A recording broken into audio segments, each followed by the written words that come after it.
Halo, assalamualaikum warahmatullahi wabarakatuh. Salam sejahtera, kita ketemu lagi sahabat ITID Production. Kali ini saya akan mereview aplikasi Sistem Informasi Desa dan Administrasi Desa untuk versi 2.0.0 yang alhamdulillah telah selesai untuk dirilis. Dalam versi ini banyak sekali kelebihan dan sangat bermanfaat untuk kebutuhan kegiatan administrasi di desa. Juga bisa digunakan untuk kelurahan, kemudian negeri, kemudian kampung, kemudian juga untuk sebutan-sebutan lain karena dapat disesuaikan dengan kebutuhan masing-masing. Baik, langsung saja di sini saya akan mereview, yaitu mulai dari cara menginstal, kemudian membuka atau memperlihatkan menu-menu yang ada di aplikasi untuk SimProdes versi 2.0.0 ini. Kemudian nanti untuk cara penggunaannya kita akan membuatkan tutorial satu persatu supaya di video ini tidak terlalu panjang ya. Oke, langsung saja. Di sini Bapak Ibu silakan download di link deskripsi yang sudah disiapkan atau di website Dokter Komputer Web ID yang sudah disiapkan juga. Nah, di sini kita ekstrak dulu.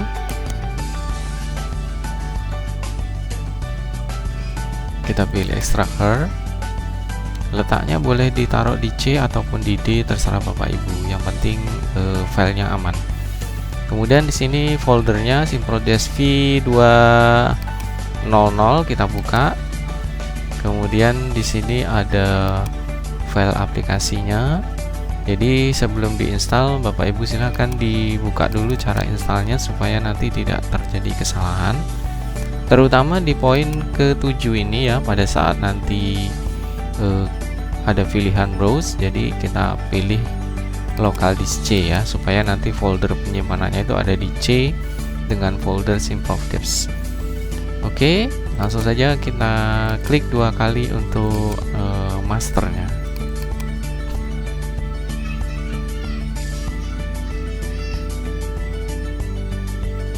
Oke, selanjutnya di sini ada bahasa. Kita pilih saja bahasa Inggris. Kemudian di sini kita pilih accept the agreement. Kemudian next. Kemudian kita klik next lagi. Kemudian pada saat muncul ini kita jangan next dulu. Di sini seperti yang saya bilang tadi di poin 7, di sini kita klik browse dulu karena kita akan mengarahkan penyimpanan database-nya dan aplikasinya di C. Nah, setelah begini kita jangan klik OK dulu, jangan, nanti akan tersimpan di program file dan aplikasi tidak berjalan. Namun kita klik C dulu seperti ini supaya di sini masuk di folder SimProdes. Sudah itu baru kita klik OK. Kemudian kita klik next. Selanjutnya ini kita membuat desktop. Tampilan di desktop untuk mempercepat membuka aplikasi, kita klik checklist, lalu kita next. Kemudian kita install. Oke, selanjutnya kita next lagi. Kemudian di sini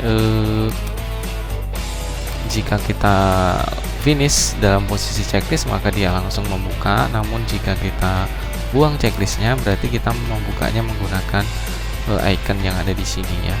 Kita klik finish. Oke, sebelum kita jalankan aplikasinya kita cek dulu di C. Di C di sini akan tercipta sebuah folder SimProdes yang ini ya.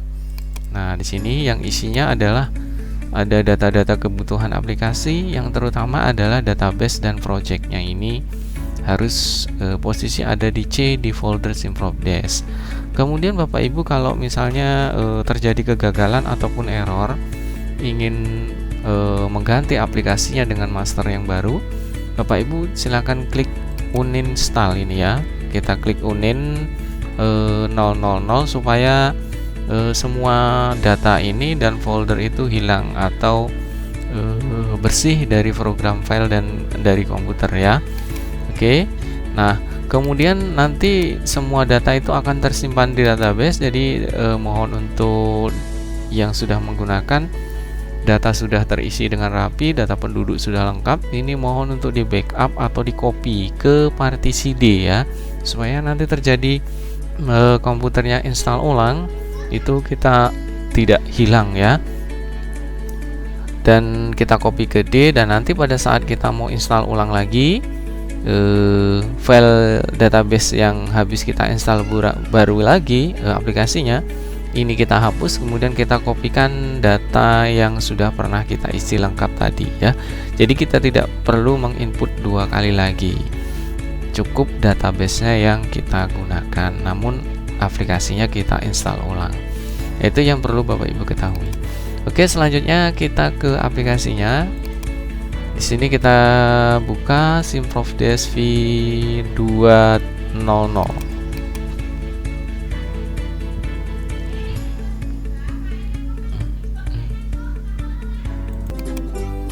Baik, ini untuk tampilan halaman loginnya. Di sini tidak jauh beda untuk versi 1. Hanya saja di sini ada tambahan untuk grafik penduduk sementara, kemudian penduduk mutasi. Nah, di sini versi 2 ya, 00. Kemudian kita langsung saja untuk pengenalan menunya. Di sini ada login, kemudian di sini logout.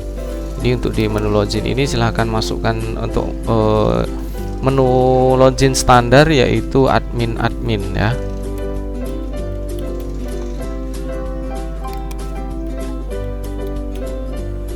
Kita klik login. Nah, di sini untuk menunya juga standar masih menggunakan desa contoh dari kami. Nanti setelah diaktifasi ini semua bisa sesuai dengan desa kita masing-masing atau kelurahan kita masing-masing. Nah, di sini perlu saya review satu persatu supaya Bapak Ibu lebih paham kegunaan daripada aplikasi ini. Yang pertama ada menu profil desa. Di menu profil ini banyak sekali submenu yang sesuai dengan kebutuhan desa atau kelurahan. Ada sebutan, untuk di sebutan ini kita bisa mengubahnya nanti, misalnya di tempat Bapak itu sebagai kelurahan atau desa ya. Jadi di sini caranya cukup gampang sekali. Jadi kita klik inputkan saja di sini misalnya kelurahan. Kemudian kita langsung klik simpan. Maka kita klik OK.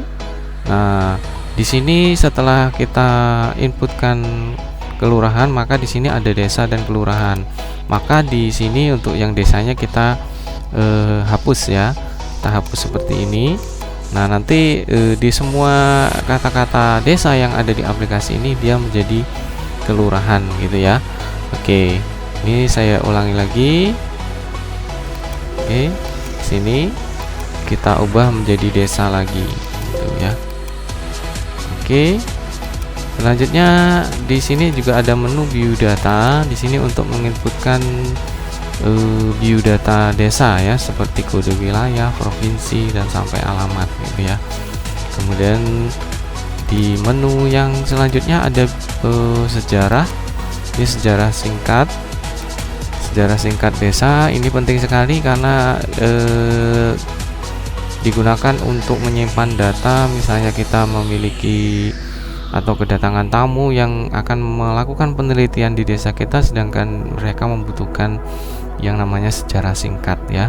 Di sini untuk menu cetaknya ya, ini menu printnya. Kita kembali di sini, yang ketiga adalah menu visi.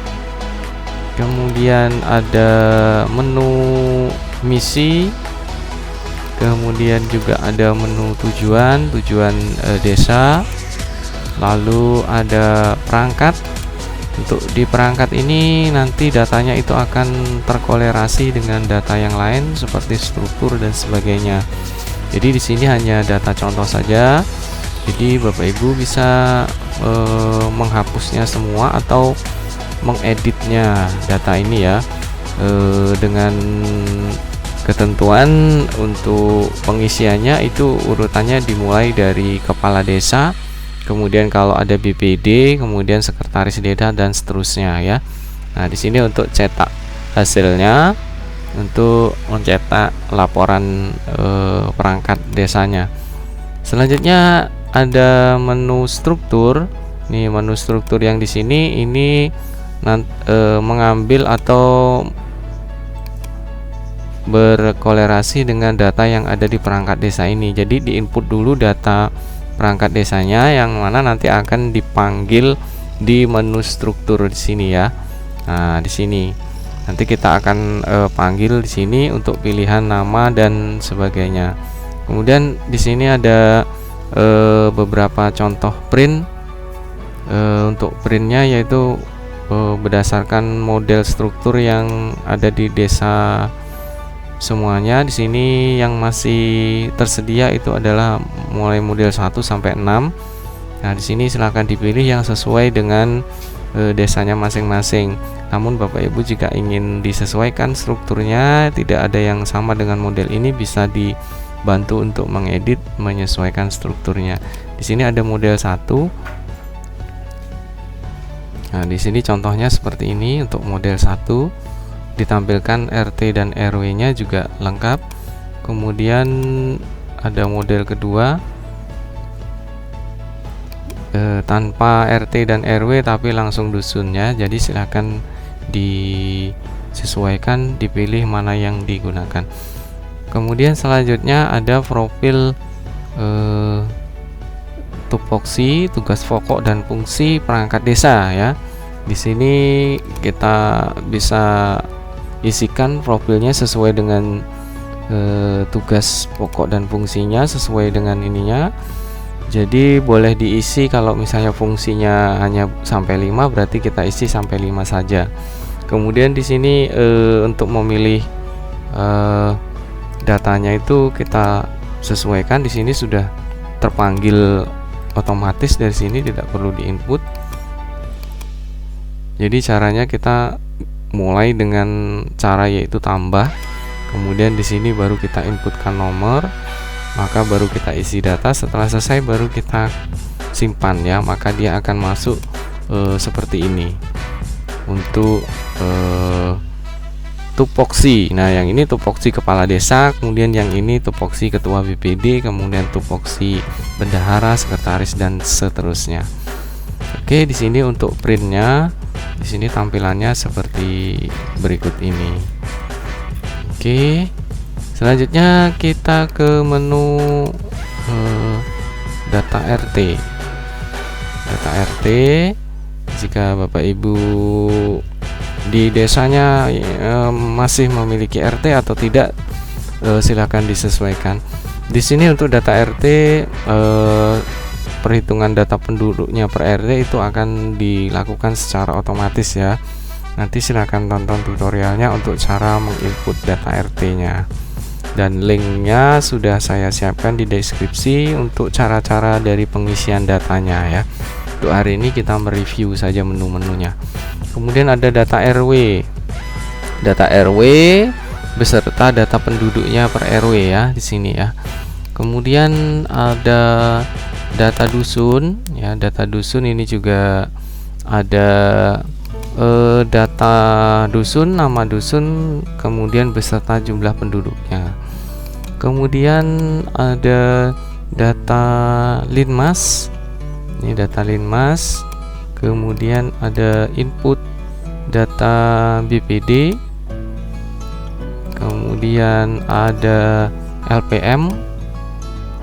Kemudian ada juga data PKK, petugas PKK di desa di sini ya. Ini untuk petugas PKK-nya dari tahun ke tahun di sini. Kemudian selanjutnya ada pengurus Karang Taruna. Ini pengurus Karang Taruna. Selanjutnya ada BUMDes untuk pengurus BUMDes ya, petugas-petugasnya yang ada di BUMDes. Selanjutnya ada koordinator PBB.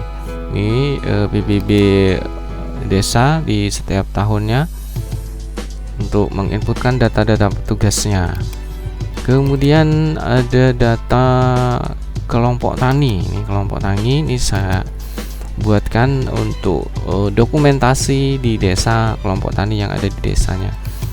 Kemudian ada posyandu, petugas posyandu ya, dari kesehatan kita inputkan siapa dokternya, siapa bidannya dan sebagainya. Lalu di sini ada data bansos, bantuan sosial ya, untuk menginputkan data-data bantuan sosial. Nah, untuk penanggung jawab ini akan memanggil daripada perangkat desanya ya. Kemudian ada menu wabah penyakit. Nah, di sini berarti COVID-19 kali ini harus diinput di sini ya, untuk petugas wabah penyakitnya atau nama penyakitnya. Ini digunakan untuk history atau arsip di tahun-tahun kemudian. Baik, itu untuk menu-menu profil. Kemudian di sini ada data penduduk atau kependudukan. Yang pertama adalah input data penduduk. Untuk input data penduduk ini menggunakan manual. Kalau kita mau impor ekspor itu di sini juga saya siapkan. Yang kedua adalah impor data penduduk. Ini impor dari file Excel ya. Ini sudah saya siapkan di file masternya untuk Excelnya, ini untuk impornya. Untuk cara-caranya itu tutorialnya ada di linknya di deskripsi ini untuk cara impor dan ekspornya atau cara pengaturan Excelnya. Selanjutnya ada cetak detail data penduduk. Ini cetak detail data penduduk per penduduk ya di sini. Ini untuk mencetaknya cukup mudah sekali. Masukkan nick, kemudian atau pencarian ini menggunakan dua. Masukkan nick atau kita ketikkan nama, nanti baru kita print. Kemudian sebelum kita print itu kita pilih dulu dia nama tersebut ada di posisi RT berapa gitu ya. Baru kita klik print seperti ini. Maka di sini akan muncul detail data penduduk per orang gitu ya di sini untuk per orangnya. Oke, selanjutnya ada cetak penduduk sesuai kategori ya. Cetak data penduduk sesuai kategori maksudnya ini adalah sesuai dengan jenis kelamin ya. Sini kita misalnya laki-laki, maka di sini di data sini akan terkumpul jenis laki-laki semua ya. Jadi di sini baru kita klik print. Nah, di sini akan ada data penduduk yang berkategori laki-laki semua ya, jenis kelamin laki-laki. Kemudian kalau kita mau ngeprint kategori yang lain, kita batal dulu, lalu kita cari di sini misalnya perempuan ya. Maka di sini yang berjenis kelamin perempuan.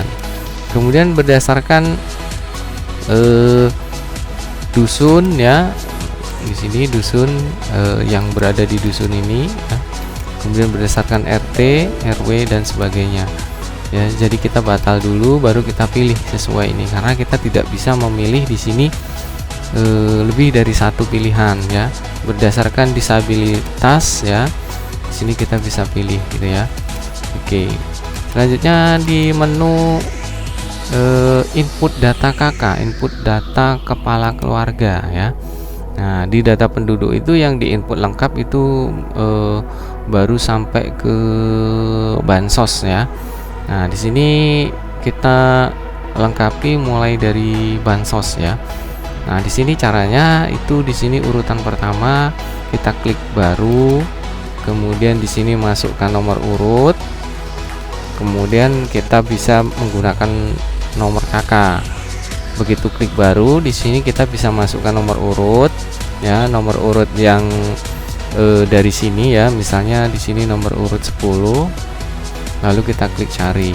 Nah, data ini yang akan kita lengkapi ya. Di sini tidak lengkap atau belum lengkap. Kemudian setelah kita klik cari ketemu seperti ini, baru kita klik urutan yang ketiga lengkapi. Nah, setelah lengkap ini, maka di sini untuk tombolnya semuanya akan aktif ya setelah kita klik lengkapi.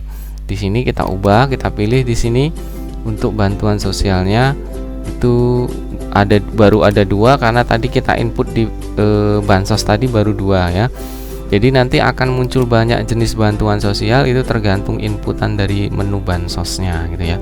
Setelah kita pilih ini, kemudian kita pilih ini, semua kita lengkapi, semua sudah lengkap, baru kita di sini kita ubah statusnya sudah lengkap ya, baru kita klik simpan gitu ya. Itu caranya. Kemudian selanjutnya kita ke input cetak KK sesuai kategori ya. Hari input tadi input data KK, sekarang cetak KK berdasarkan kategori. Di sini berdasarkan BLT, penerima BLT ya, tidak ada. Kemudian berdasarkan status rumah numpang gitu ya, ada 1 dan seterusnya. Nanti setelah baru ketemu ini baru kita klik print, maka di sini akan menampilkan data penduduk yang sesuai dengan kategori. Oke, selanjutnya di sini ada menu upload ya, scan KK ya. Di sini ada upload scan KK. Kemudian ada menu grafik data penduduk di sini ya. Ini untuk grafik data penduduknya sudah lengkap sekali. Selanjutnya ada cetak nomor rumah ya. Ini cetak nomor rumah. Nah, ini untuk cara-caranya itu ada di link deskripsi yang sudah saya siapkan, bagaimana cara mencetak nomor rumah. Selanjutnya kita ke menu inventaris. Ini inventaris barang, input barang inventaris ya, inventaris di desa misalnya ya, di kantor atau kelurahan ya. Oke, kemudian di sini ada kearsipan, ada surat masuk dan surat keluar. Ini surat masuk, ada input surat masuk ya. Kemudian ada disposisi surat masuk. Kemudian ada surat keluar. Ini ada arsip surat keluar. Ini merujuk daripada menu surat menyurat ya. Di sini ada arsipnya, ada surat keterangan domisili, ini arsipnya ya, rekap disposisinya. Kemudian kita ke menu surat menyurat. Di sini ada surat menyuratnya, ada surat yang ada sudah saya siapkan. Di sini ada surat domisili ya dan seterusnya. Ada surat keterangan, surat pengantar dan surat izin ini ya. Ini saya buka satu contoh. Ini untuk input suratnya ya. Nah, untuk langkah-langkah bagaimana cara input surat itu tutorialnya ada di deskripsi. Ini contoh print suratnya. Nah, seperti ini gitu ya. Oke. Selanjutnya kita ke menu potensi. Ini potensi desa, ada potensi sesuai dengan kebutuhan desa ya. Ini saya contohkan potensi umum. Nah, potensi umum. Jadi diinputkan sesuai dengan kebutuhan yang ada ini. Kemudian di sini saya contohkan potensi sumber daya air ya. Nah, di sini ada setnya, jadi ada 3-4 set, maka di sini harus di input dulu seperti ini. Kita buka seperti ini. Setelah semuanya terisi baru kita klik simpan gitu ya. Oke, itu untuk menu potensi ya, potensi desa. Selanjutnya ada sumber dana. Ini ada sumber dana, ada sumber dana yang masuk di desa ya. Kemudian ada input belanja barang dan jasa ya. Kemudian ada input biaya kegiatan rutin dan non rutin ya, misalnya ada rapat dan sebagainya. Lalu ada input biaya perjalanan dinas untuk perangkat desa ya, baik itu RT RW yang di situ mengeluarkan biaya anggaran desa. Kemudian ada input biaya pelaporan SPJ gitu ya. Nah, sekarang menu untuk yang di versi 2 ini adalah menu tambahan. Di sini ada menu administrasi pemerintahan.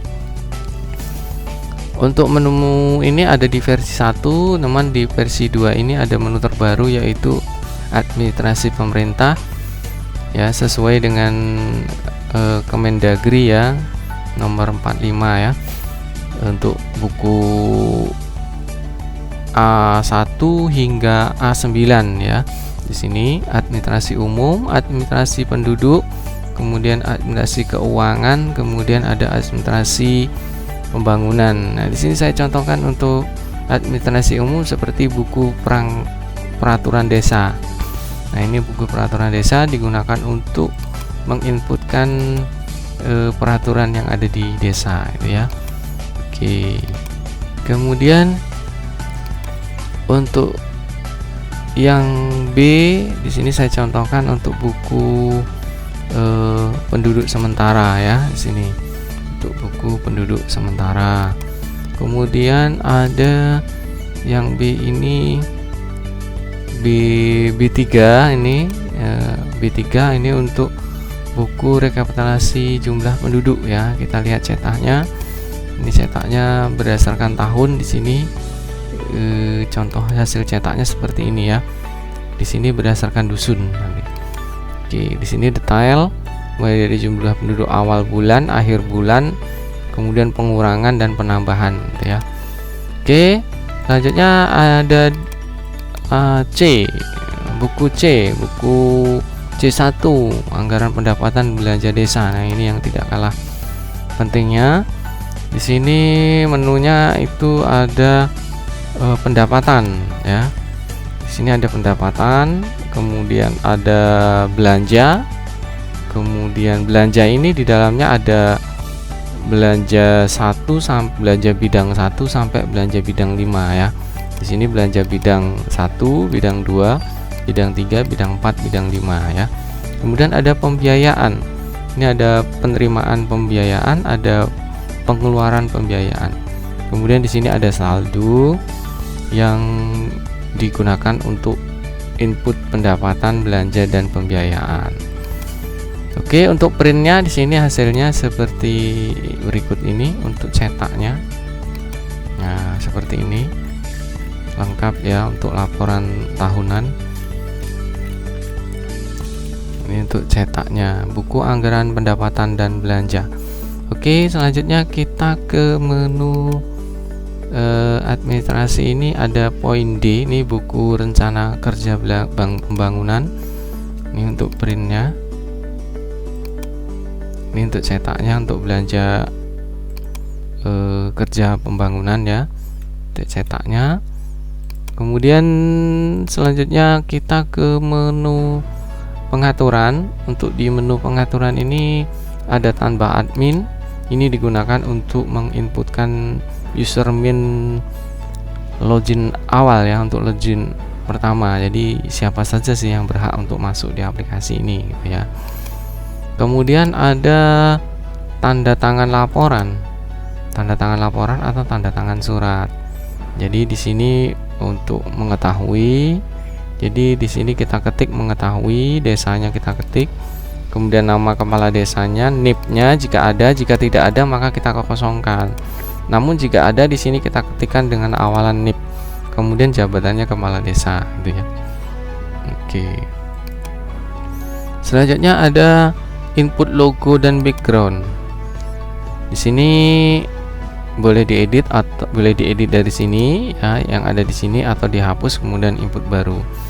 Di sini ada logo kabupaten, foto kepala ya yang ada di sini. Untuk logo kabupatennya yang sebelah kanan ini, logo kepala sebelah kiri.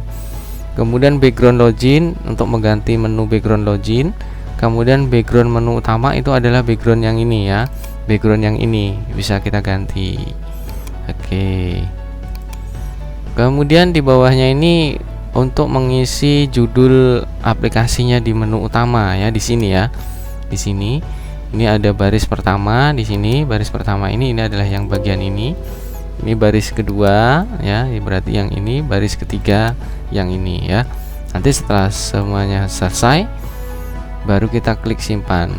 Ingat untuk semua foto data ini harus tersimpan di C ya, di folder Simprobdesk. Semuanya harus tersimpan di C di folder Simprobdesk. Jadi kita letakkan dulu di sini baru kita klik browse ya. Oke. Selanjutnya di sini ada menu aktivasi. Kita pesan aktivasi dulu ya. Kita klik di sini pesan kode aktivasi. Nah, di sini karena di aplikasi yang Bapak Ibu install itu masih memiliki kode desa kami, ini ya, Desa Negara Bumi, maka di sini kita klik reset ya. Kita klik reset beberapa kali ya sampai dia nama desanya itu hilang ya.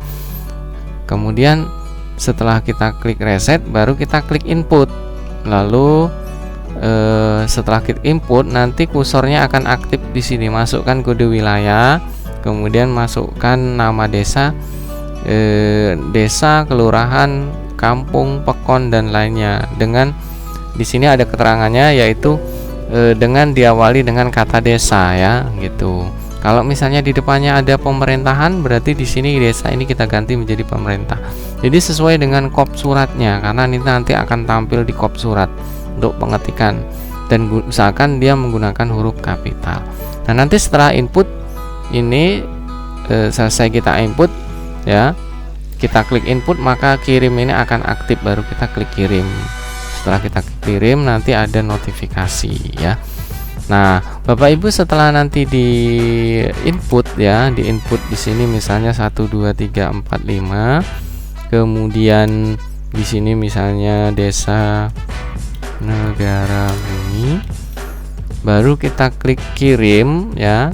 Sebelum kita klik kirim ini, kita screen dulu ya, kita screen dulu atau kita foto dulu. Nah, kita screen seperti ini, baru kita simpan atau kita foto dulu layarnya menggunakan HP. Nah, itu nanti baru dikirim ke kami. Nah, setelah dipoto atau di screen, baru kita klik kirim di sini ya. Kita klik kirim, nanti ada notifikasi, baru klik OK gitu ya. Baru kita keluar. Nah, setelah kita klik keluar, kita cek kode wilayah dan nama desa ini itu apakah muncul. Kalau dia sudah muncul di pengaturan, terus aktivasi kop surat. Nah, di sini sudah muncul seperti ini. Kode wilayah dan nama desa ini berarti pesan aktivasinya sudah berhasil. Nah, nanti setelah screen daripada pesan aktivasi tadi dikirim ke kami, maka kami akan membuatkan kode aktivasi dan nomor aktivasinya. Nanti Bapak Ibu silakan input dengan cara klik tombol aktivasi ya. Tombol yang ini semuanya mati, yang aktif hanya ada tombol aktivasi dan keluar. Jadi Bapak Ibu klik di sini, nanti inputkan kode wilayah 8 digit dan masukkan kode aktivasi, baru kita klik aktivasi. Untuk cara aktivasinya dan cara pesan-pesannya itu ada di link deskripsi yang sudah saya siapkan supaya nanti tidak terjadi kesalahan ya. Oke, selanjutnya di sini ada bantuan, ada cetak kode wilayah. Jadi di sini silakan dikonekkan internetnya. Nanti Bapak Ibu kalau sudah connect baru internetnya, baru kita klik cek kode wilayah di sini. Nanti masuk ke website, lalu pilih kabupaten, pilih provinsi, pilih kabupaten, dan pilih kecamatan, pilih desa. Kemudian kode wilayah yang dimaksud itu adalah yang ini. Ada 10 digit. Jadi Bapak Ibu silakan masukkan 8 digit dari depan ya, 18 03 18 20 ini ya. Kita masukkan 8 digit dari depan. Untuk versi 1 atau aplikasi surat menyurat itu menggunakan 8 digit dari belakang ya. Tapi untuk versi 2 ini menggunakan 8 digit dari sebelah kiri atau depan. Oke. Kemudian di sini ada video tutorial untuk penggunaan aplikasi ini gitu ya. Oke.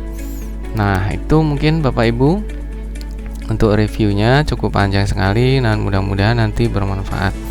Untuk cara penggunaan atau input-inputnya ini silahkan dibuka link di deskripsi yang sudah saya siapkan dari setiap menu inputnya. Oke, mungkin sekian dulu. Mohon maaf apabila ada kekurangan dan ketidaknyamanan. Semoga bermanfaat. Silakan hubungi kami jika butuh bantuan. Sekian, terima kasih. Saya Iri, assalamualaikum warahmatullahi wabarakatuh.